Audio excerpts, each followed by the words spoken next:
Well, good evening, everyone. We're going to start tonight's entertainment. So, first of all, welcome everyone to St Columkills for the latest in our talks. And tonight we have a very distinguished visitor, Noel Doran, who retired last year as the editor of the Irish News in Belfast. Noel, despite his youthful good looks, has been in journalism for over 45 years. He started off in two titles in County Antrim and Ballymena.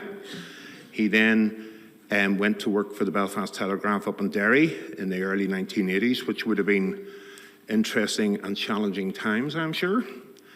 And then transferred back to Belfast, where he became the local government correspondent, dealing with all the local councils and the Domes of Delight, if you remember, in the late 1980s, which were probably the only political forums in Northern Ireland at that particular time.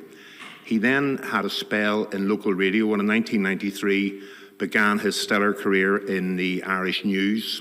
He started off as the deputy editor and in 1999 became the editor, and he was in that job until last year. So that's a very long career in one post in journalism, comparatively speaking. And during those times, there were obviously very significant and interesting developments in our country. And on top of that, media itself has changed considerably over the last 20-25 years with the advent of digital news, the sort of phasing out of hard copy newspapers. But even before that, Noel would have been involved in the change of format of the Irish News. If you remember, it used to be a broadsheet newspaper.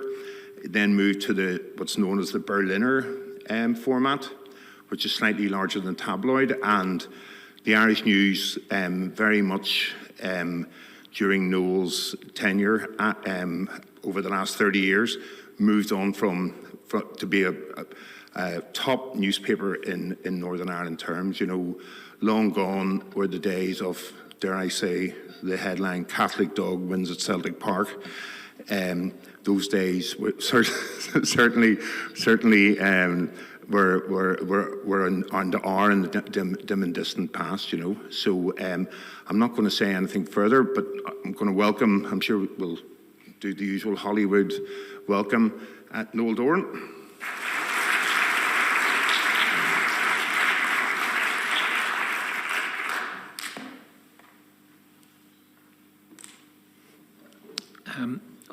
Thanks very much, Viv. No, that was very, very generous introduction, and great to see so many people here tonight. Such a wet out evening, but I'm sure we'll have a bit of a chat and see where it takes us. Anyway, I'm delighted to be in Hollywood this evening. Very grateful to receive the invitation from my old friend Viv.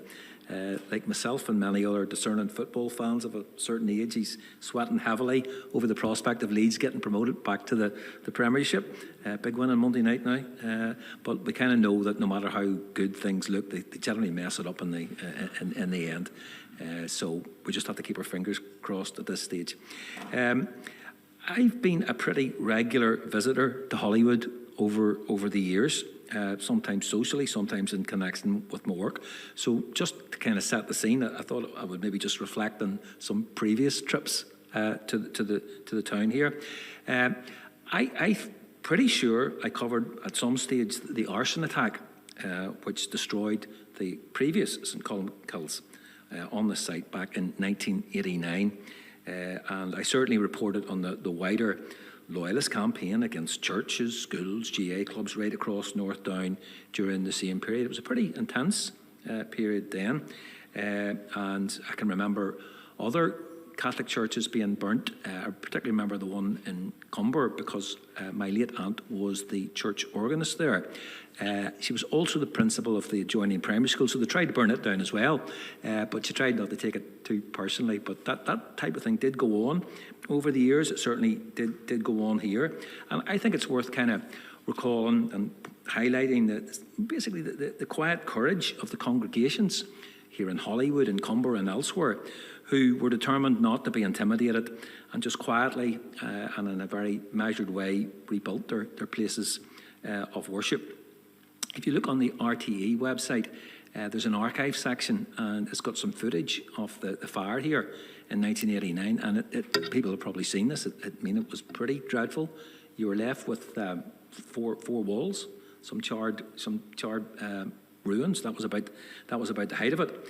So I think everyone concerned did an unbelievable job rebuilding it. You've ended up with one of the most beautiful churches anywhere in Ireland. So some good came out of that dark period. There are many other outstanding examples of architecture here in Hollywood, which give the town a unique character. There's other churches, there's businesses, private residences, and publicly owned buildings. One in particular, I did get a chance to have a look at once. I'm not sure how many people here have been inside the MI5 complex just up the road there. And I don't know if they do many open days. Maybe it's not the done thing. But while the exterior is functional, the interior is really striking. And has a very impressive central atrium, well worth seeing if you could manage to get past the security. So they once invited the editors of the Belfast papers to have a look around, and that was one of my more memorable days in Hollywood. It's all very cloak and dagger. They told us to meet in the Church Road car park. We had to leave our mobile phones in our cars, and there was this minibus with sort of tinted windows that took us up to Palace Barracks and swept us through all the guards, and then we got brought in to the big building. So apparently there are several hundred people working there, but we were told they'd been advised that some journalists were making a short visit, and they were given the option of staying out of the way. So practically every one of them availed of the opportunity, and the place was completely deserted when we walked in. Mary Celeste, it was very, very strange indeed. You did have a sense that someone or lots of people were watching you. But it was a fascinating day. The Director General came over from London, gave us a very low-key briefing, didn't say very much, but it was still a fascinating day, and we all got brought safely back to the car park. One of the other unusual days in Hollywood was at the Murrayfield Secretariat, again, just out the road. Drove past it this evening. You wouldn't know it was there at all, but maybe the more mature members of the audience here might recall when it was kind of the centre of the universe in the late 80s. It was the base for a handful of Irish civil servants. Some people were protesting against the Anglo-Irish Agreement, and they did a lot of protesting just out the road here. Thousands of loyalists would march to the Secretariat and then battle it out with the police and some half-decent riots, which doesn't often happen in Hollywood, up and down that road. There was one particular day I recall that all the unionist mayors hung their chains of office on the barbed wire, which was quite striking, but maybe undermined slightly. They all came back afterwards and took them back home again with them. Anyway, it all fizzled out. So I'm very glad to see that Hollywood is back to being a haven of tranquility as it should be. I've been here a fair wee bit recently because I had a double hip replacement a year ago, and there's no better place to get your 10,000 steps daily than along the Hollywood seafront, one of the best places in Ireland for that. So during one of my walking pilgrimages, I discovered that other places may feature imagery linked to paramilitary or political figures, but in Hollywood there are higher standards, and the eye-catching mural here is, of course, a tribute to Van Morrison. It's a great piece of work, as people will know, at the railway underpass, and quotes from Into the Mystic, smell the sea, feel the sky, let your soul and spirit fly. Beautiful piece of writing, and I was kind of moved by this, and so I wrote a column about it from the Irish News last year when I praised Van's back catalogue, but I was maybe a little bit rude about his more recent collaboration. People might remember with Ian Paisley Jr. In the Europa Hotel in 2020, not one of the highlights of his career. But I'm only mentioning it because I know he is a local resident, so I just want to check he isn't in the audience tonight in case he wants to have a word with me afterwards. Anyway, I'm supposed to be talking to you about journalism, so I should explain my career path and offer some thoughts about where we're coming from and where we're going. As Viv said, I'm from another part of County Down, a bit further along the coast, the other side of Newcastle, Glasdrummond, and along. Went to school down there at St Louis in Kilkeel, and then enrolled in what was then the North's only journalism course at the former College of Business Studies in the centre of Belfast. Not there anymore, but I always get a bit of a pang every time I walk past it. I like to tell people that I got my first jobs in the Guardian and the Observer, which is true, but it was, of course, the Antrim Guardian and the Ballymena Observer, which were great training grounds, but very different centres of population. It was in Ballymena when I was starting off there that I discovered at an early stage that journalism can be an unusual profession. You're never quite sure what's round the corner. So my first editor there offered to drive me around, show me the area, took me out in his car, said he needed to pay a visit to a contact, and then asked me to open the glove compartment and just said, pass that out to me. And I thought he meant it would be his notebook, but it was in fact a legally held revolver that he kept in there. He said he needed to get the weapon serviced by a gunsmith, but I very nearly dropped it, which could have had difficult consequences. He said he was under threat from paramilitary groups in the Ballymena area because of his reporting, which not everybody totally believed. And it transpired later that he was in the habit of producing the gun when there were animated discussions in the office, and he would kind of slap it on his desk, which led to an unfortunate incident when the gun kind of fired and a bullet went through a narrow wall and very nearly hit a photographer in the darkroom next door. So, as I say, journalism can be a risky business, whether you realise it or not. So I spent most of my time in the town of Antrim, which was at that stage a new town. Very unusual, it's really a social experiment. Quite a small place turned into a large town, purpose-built estates, mostly people moving in to work in the enormous British Inkalong factory, which was there at the time. Sadly didn't last, but a fascinating place. And one of the great facilities it had was the Antrim Forum Leisure Centre, which was really ahead of its time, in recognising the need for fitness and health. And the other unexpected bonus that they got was that at that time, very few bands would come and play in Belfast, just regarded as too risky. But Antrim being right beside the airport, the bands would fly in, do the gig at the Antrim Forum, maybe stay over or fly straight back again. There were some pretty big acts there that you wouldn't have thought you would have come across in your days in weekly newspapers. Meatloaf, Metallica, and my favourite was got the chance to meet my great hero Phil Lynott of Thin Lizzy. Sadly, he had not just the demeanour but also the lifestyle of a rock star. He was dead within 2 years, but he really looked the part, and that was quite a day, quite a night at Antrim Forum. I did a bit more writing for other periodicals about that time, and I was the northern correspondent of the Hot Press magazine in Dublin, just for a short time.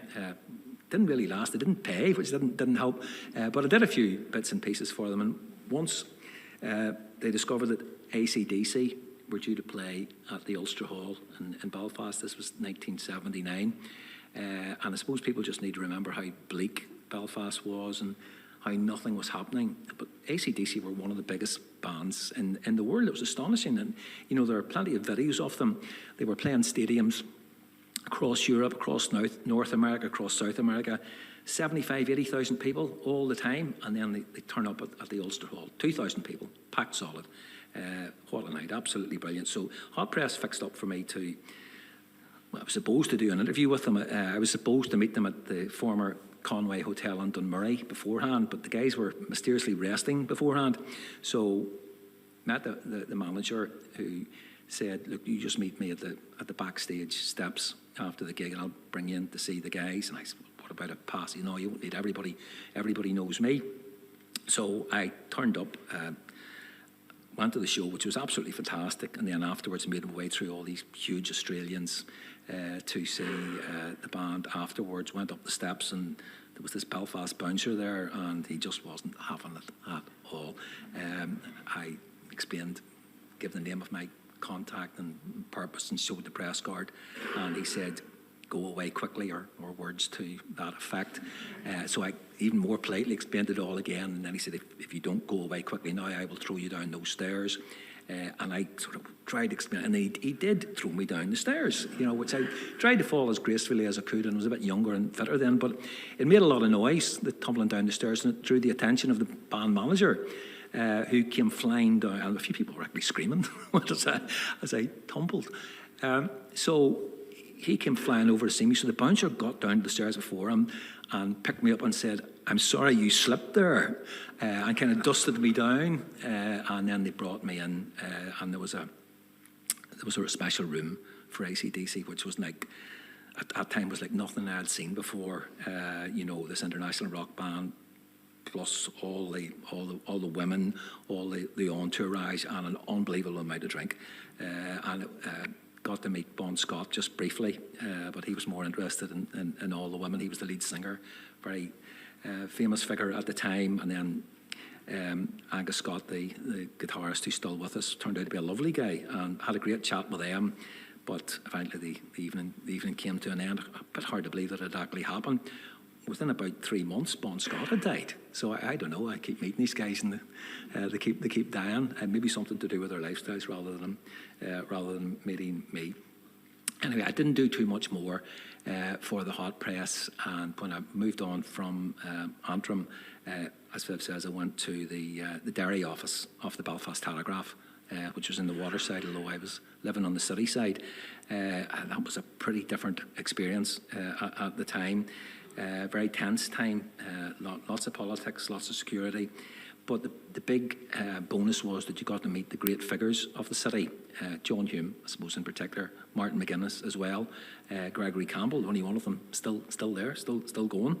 And it was, to get to know them, to see how they operated, it was a really great opportunity for me. So spent a couple of years there, and then transferred to the Belfast Telegraph's head office at Royal Avenue in Belfast, where it was then, not there anymore, in 1986.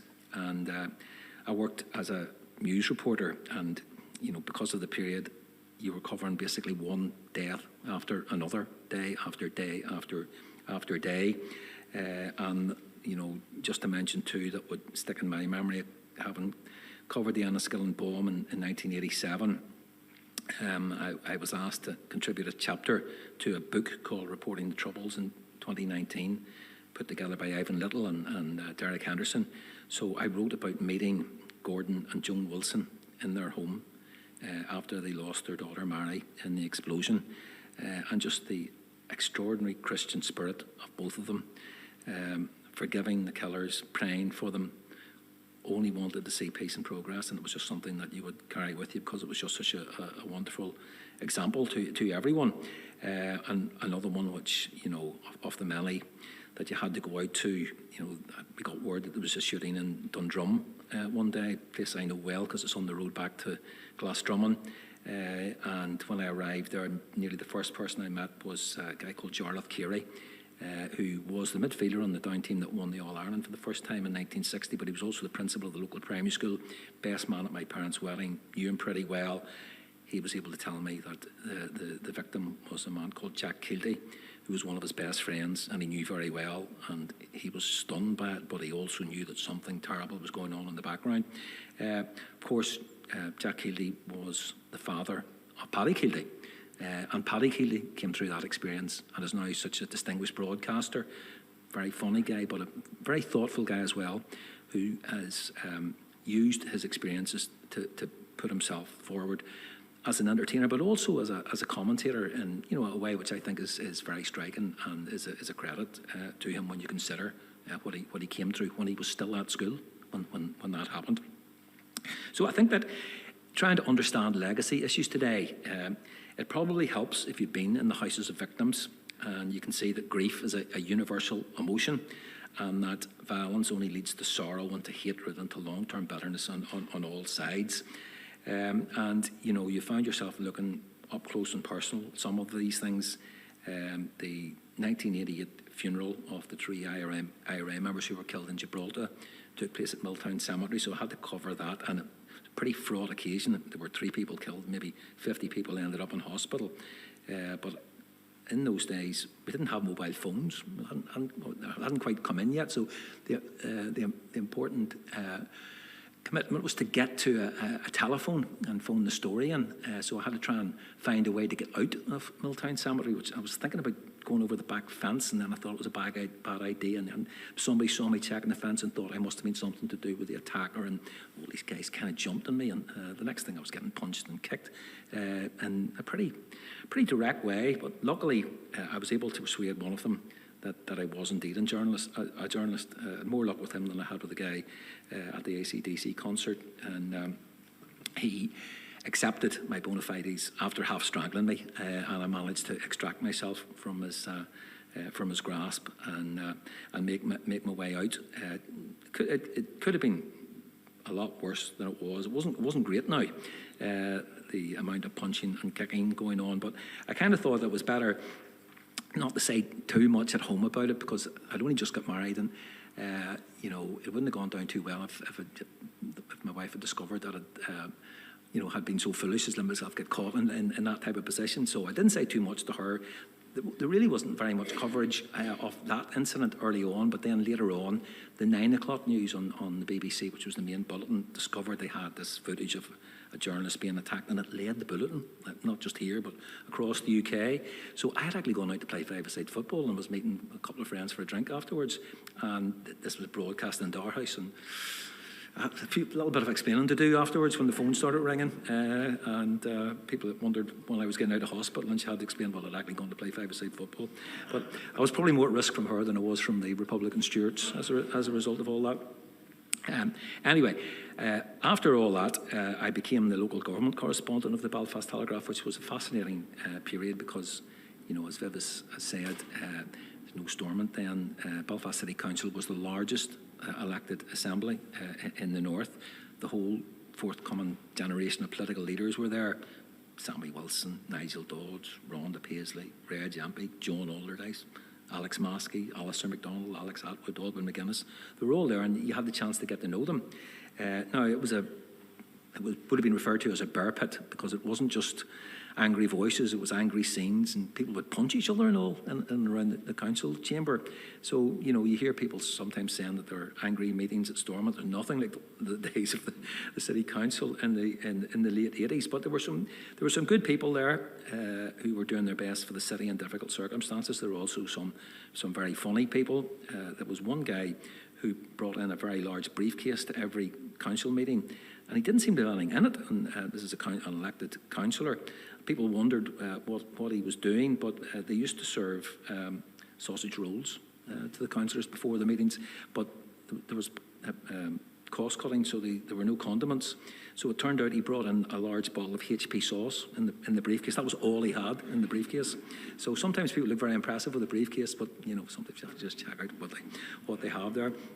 I would have been very friendly with one particular unionist councillor who was a great source, always very friendly, always very chatty. And then suddenly he stood down from the council and disappeared, and no one was quite sure what had happened to him. And then a few months later, I met him up the town and just asked him how he was getting on and why he resigned. And he said, well, as an agnostic and an alcoholic, he didn't think he had a great future in the DUP. So I think he probably had to agree with him there. But there were lots of other councillors who stayed put, and you still hear from them. I still bump into them. So that was an intriguing time. I moved on from there to Downtown Radio, Cool FM, as a duty news editor. That was in 1992. Again, a very, very hectic period.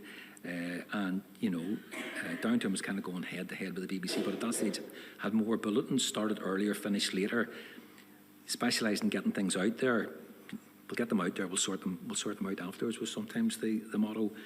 But it was 100 miles an hour, and it was just an amazing working environment. And all sorts of people used to ring in. One guy in particular would ring in with a statement from a group called the Red Hand Commando to claim some shooting or other, some threat or other.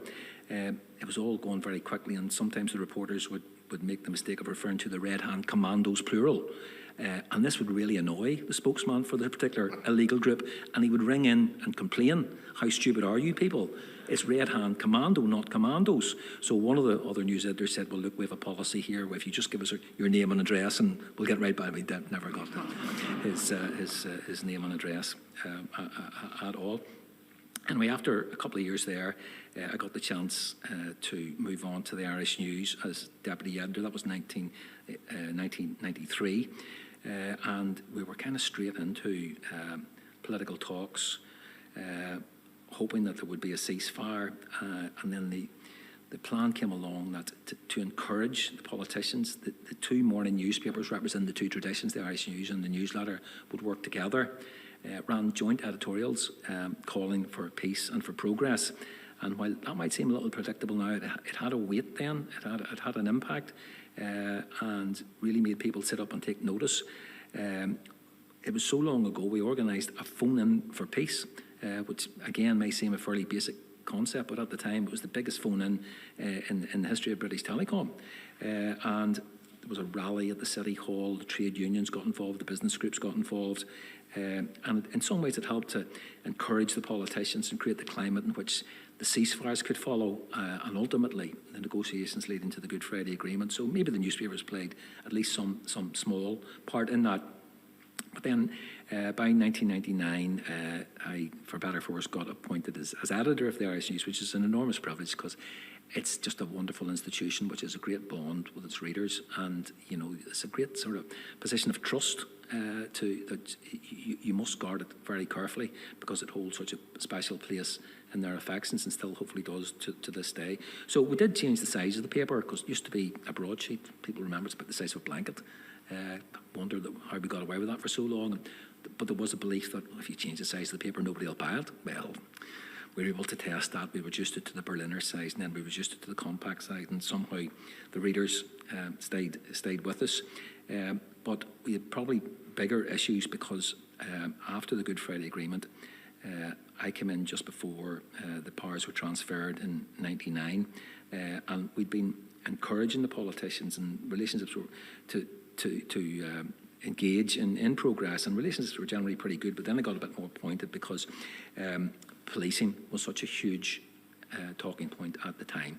So the paper kind of led the debate over policing and said, well, there were many benefits in the Good Friday Agreement, but if it's going to work, policing has to be addressed, and nationalists are going to have to come round to the idea that policing is an essential part of modern society. No such thing as a perfect police service, not now, not then, not anywhere.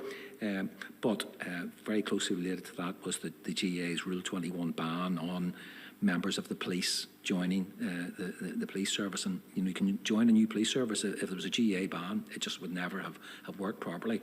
So we had to take that on, and it was a bit confrontational for a while, but over a period of time, luckily, the policing debate did move on. The new service was launched with the PSNI, and the GA did drop Rule 21, which helped to bring us into a completely different era.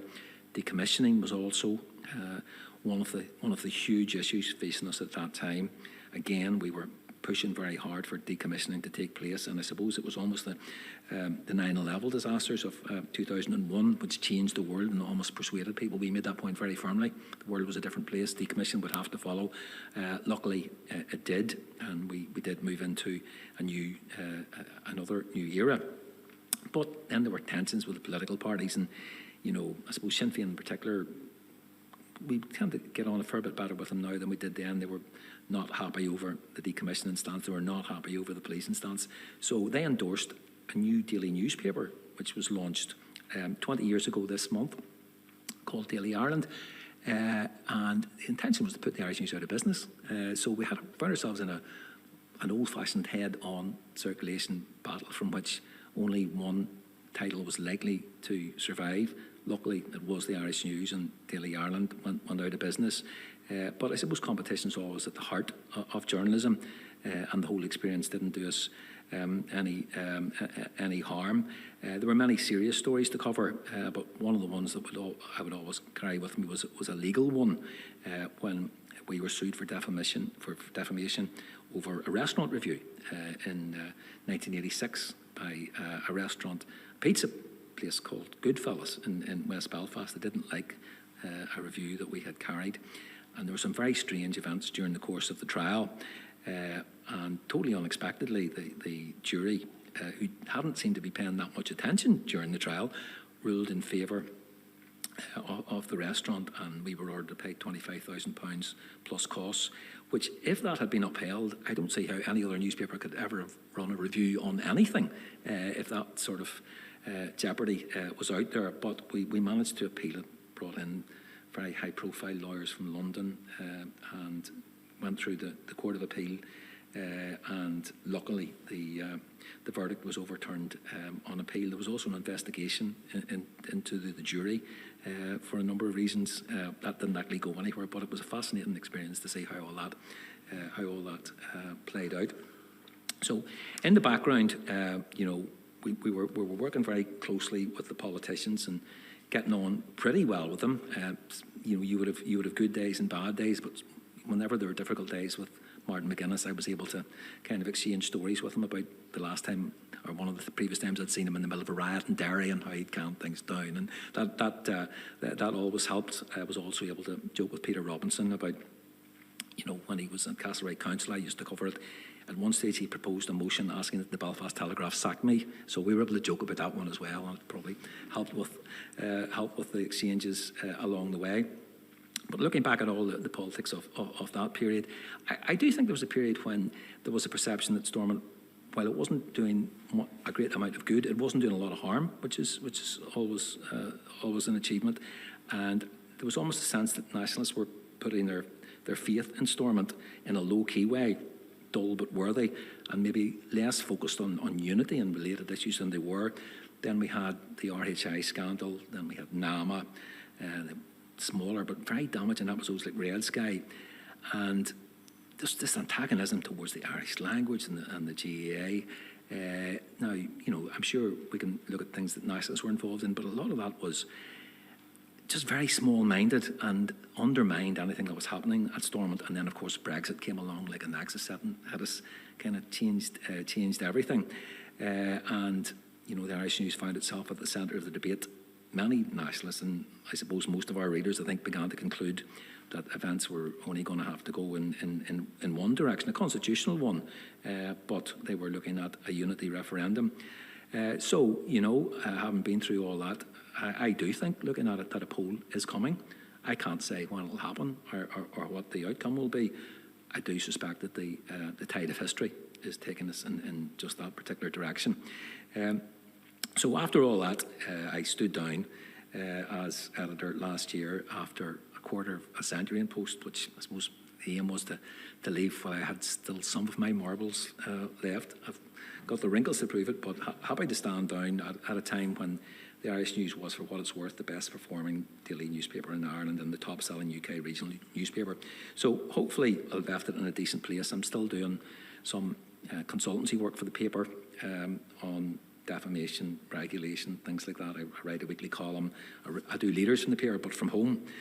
So, occasionally I get a chance to address a high-profile gathering like this one tonight.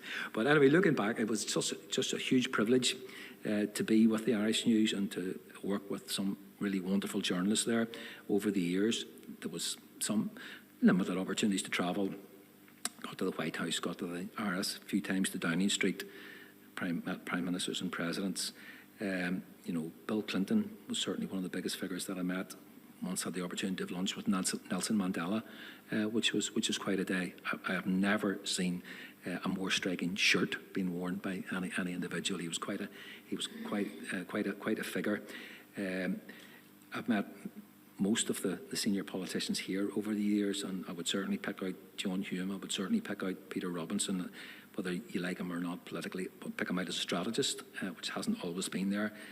David Trimble, again, people will have their own views on him, but certainly a politician of courage who helped to change things. And Martin McGuinness, who was on a political journey of his own. I would also very much admire Mary McAleese, coming from the north and making an impact in Dublin. Not an easy thing to do.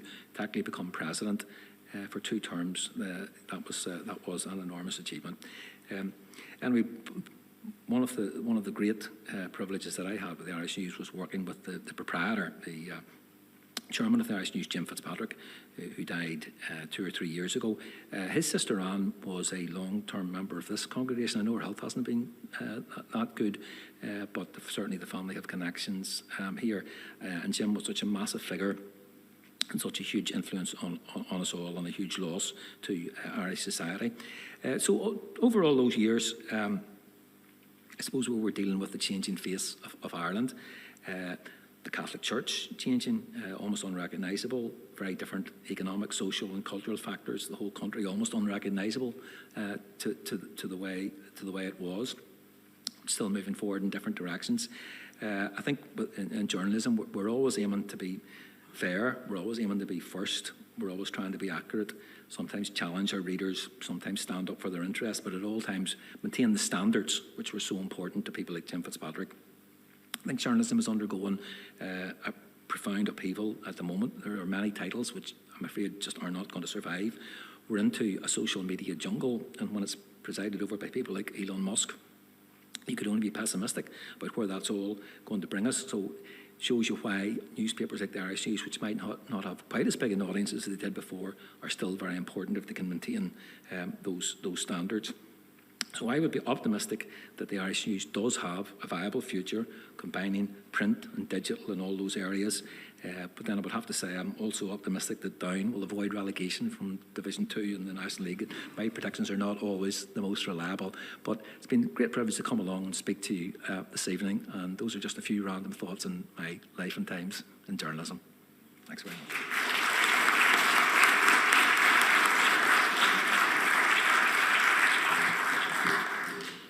Thank you so much. That was just a wonderful talk and brought back some memories for me. And also, there were a whole lot of things I heard there that were news to me. I have to say, and you know, when you look at the last 30 years, I've been living in Hollywood we've been living in Hollywood for 30 years. You know, during that period of time, from the Maryfield riots, just down the road, and all the things that have happened since then. You know, we are living in a completely different world, probably for the better, you know. And the Irish News has been at the forefront of all that, and Noel in particular. So I'm going to invite some questions, if anyone has any questions, and there will be a roving mic, I understand. But maybe you'd mentioned Jim Fitzpatrick, Noel. You and him obviously worked hand in glove throughout your entire career in the newspaper. Could you maybe tell us a wee bit more about that? Because it wasn't just on editorial policy. I'm sure there was a lot of other things that maybe you were involved in, or maybe I'm wrong about that. No, sure. I better stand up again. Jim was a huge influence on the paper. The family had a long association with the Irish News, and he originally trained as a lawyer. Well, even before that, he went off to be a priest, and he had that look about him. I think he would have ended up as a bishop, but in other circumstances, had he not married and ended up with eight children, and went into business, went into law, and then eventually was able to gain control of the Irish News, but was always very aware of the importance of the Irish News and the place of the Irish News. The history of the Irish News. Probably one of the most important people he worked with during all that period was not a journalist, but was a historian, Eamon Phoenix, who some people might have come across over the years, who just had such a grasp of everything that was going on around him and could tell you what had happened before, but would then tell you what was going to happen next. And it was kind of unbelievable. It was an unbelievable sense of judgment. So the chance to work with people like Jim and Eamon was fantastic. Jim, unusual person in the world of newspapers, because he had the strongest personal faith that I have ever come across. It was just so intense and so impressive, and it allowed him to relate to and find a way out of any difficulties that would come along. So, as I say, a very special person, a massive influence on all of us, and still sadly missed.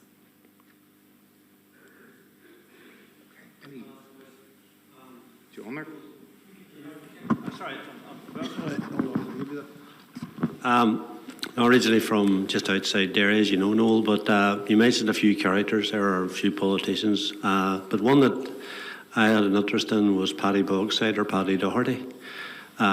Started up the original civil rights movement, that which would have been before your time in Derry. Just wondering, had you come across him in your early days as a Northwest correspondent in the Belfast Telegraph? I certainly did, John. Yeah, well, as you know, there were quite a few big personalities around Derry, but there were a few bigger than him. He had an unbelievable aptitude for gaining grants as well, and he hoovered them up on the basis that the city had been neglected over a period of time. And he was very effective. He was very outspoken. I do recall as well, there was a terrible period. I think it was his son-in-law was abducted and killed as an alleged informer, and it has that episode has featured. There's a very good BBC podcast on Steak Knife, and it's pretty chilling, and it's not just it's totally chilling the way that young man was probably entirely innocent, but was abducted and tortured and murdered. And I know that had a huge impact on Paddy Doherty.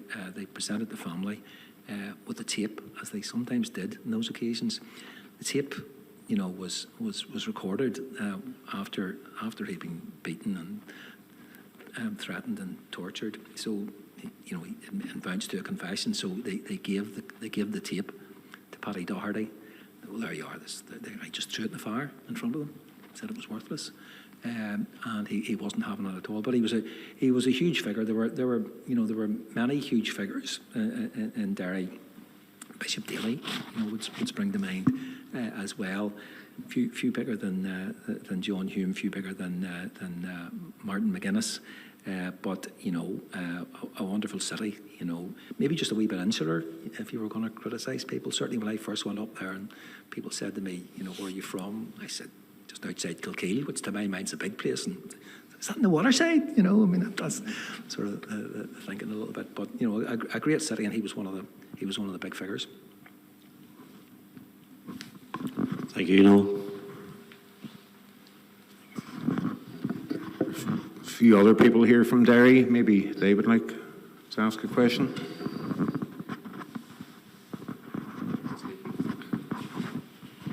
Good evening, Noel. Imagine the scenario, you're still editor of the Irish News, and one of your reporters comes in tonight and says, I've got the scoop. The scoop is a telephone call not to Washington, D.C., but to Moscow. How would you guide that reporter to ask Putin what's going on? Well, that would be quite a question. I mean, it's a perfectly fair question because I've been setting out my time in journalism, which is 47 years, and I don't recall a period like this. So filled with risks, just appalling risks and dreadful developments. I think we possibly could say that the Irish News was the first paper in Ireland, I think, in an editorial to say that Trump was not fit to run for office. That was way back in 2015. That was the time when he sort of parodied. There was a disabled journalist, I think he had cerebral palsy, and his hands would shake. And he just did an impression of him, and it was just, the callousness of it was unbelievable.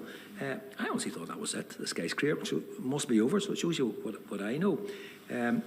But I doubt if Putin would be too keen to engage with the Irish News. But I suppose you could make the case that Ireland's been through a lot. It's been a neutral country through many conflicts, and if it was possible to offer any advice, perhaps Vladimir might sit down and share his thoughts with the political correspondent of the Irish News.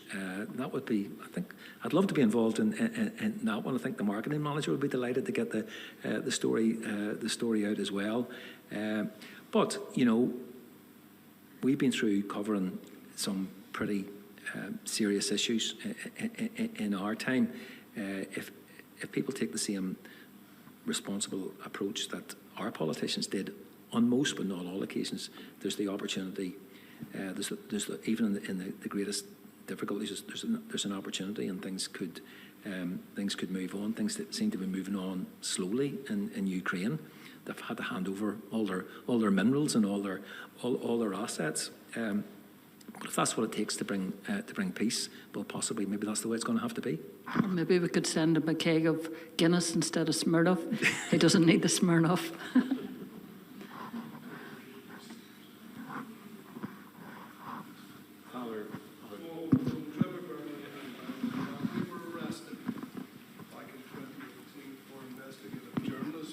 Shake up the whole area of journalism within not just There's no doubt about it, Father, because I did mention about policing there and how there's no such thing as a perfect police service, and although you always do need a police service, well, I think that episode proved that there's no such thing as a perfect police service, because it was incredibly alarming. I happen to know Barry and Trevor quite well. Barry worked with the Irish Youth for many years. Actually lives quite close to me. I know Trevor very well also. And when Trevor wrote a book about those events, he was kind enough to invite me to go along and help to launch it. 2 launches actually. One was in the Heights Bar in Loughin Island, where the shooting that they were investigating took place. And the idea that the perpetrator of that shooting was never arrested, but the 2 journalists who wrote about it were arrested, and not just arrested. I mean, it was the full 6 o'clock knock, as people used to say, and all their files, all their phones, including their children's phones, confiscated. It seems to have been the case that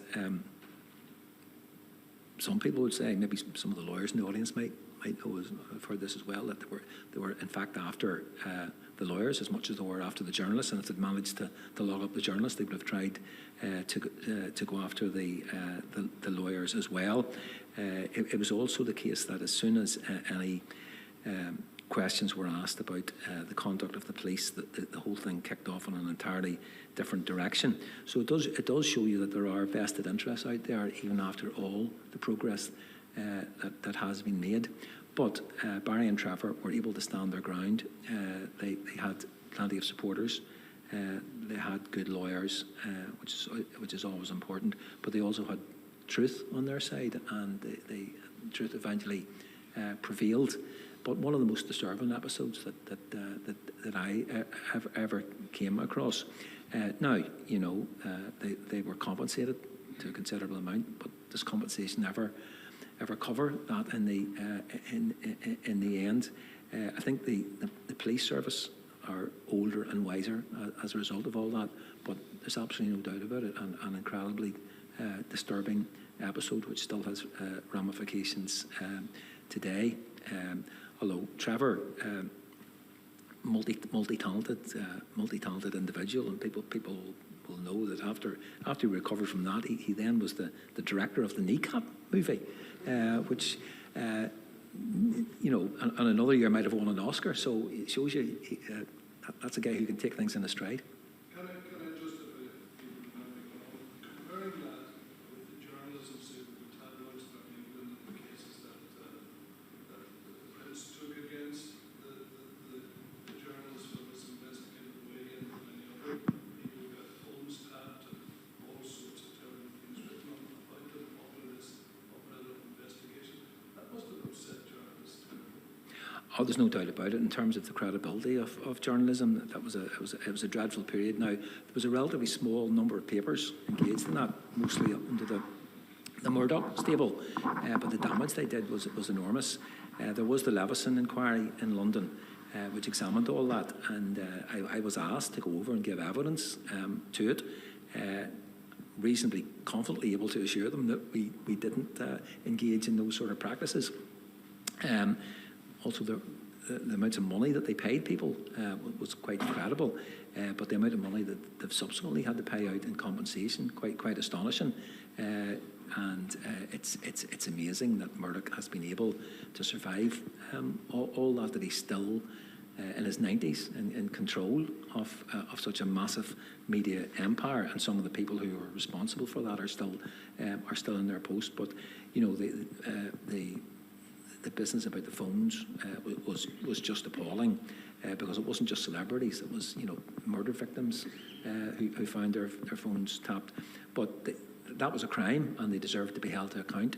I really don't think it's got anything to do with the type of journalism the Irish News has ever been involved in, but there's absolutely no doubt about it. It undermined journalism, and probably will do for quite some time to come.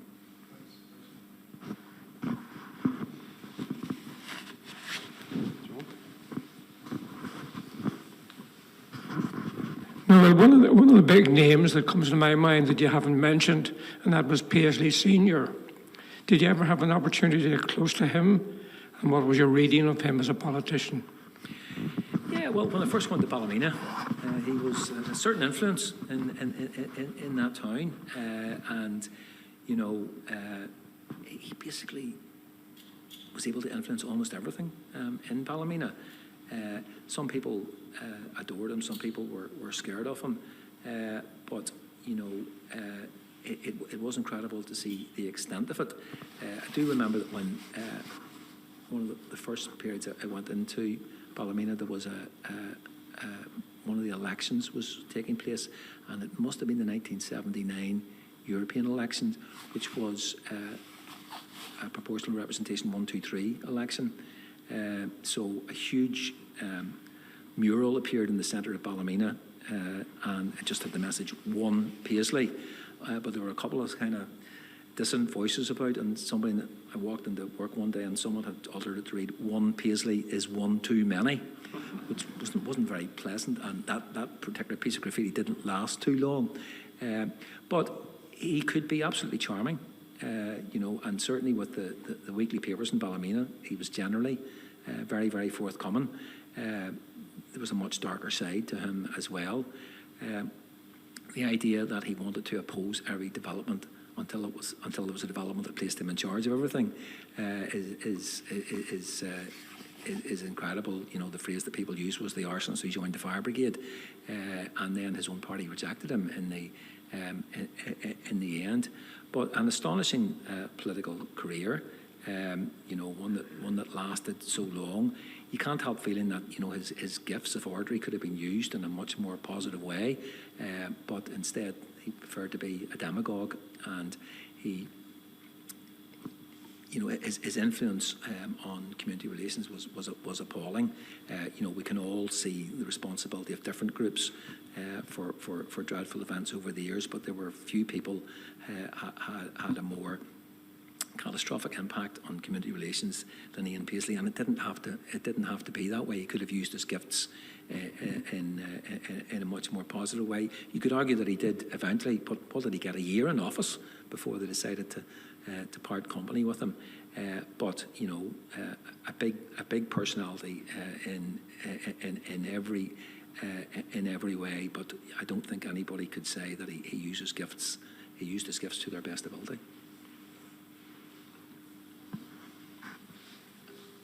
Okay. Thanks very much. I think we'll finish up now this evening. There are coffees and teas in the Iona room, is it? Afterwards, and everyone's welcome to come and have a cup of tea. I have to say, fantastic talk, and the questions, the way they were dealt with, well, absolutely brilliant. And I'd just really like to say thanks very much, Noel.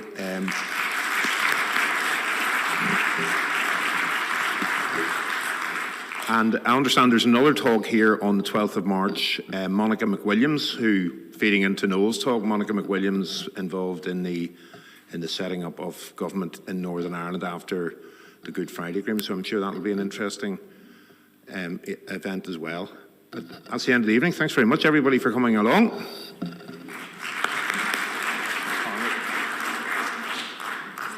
Thanks very much indeed. Thank you very much indeed. That's lovely. Thanks very much indeed.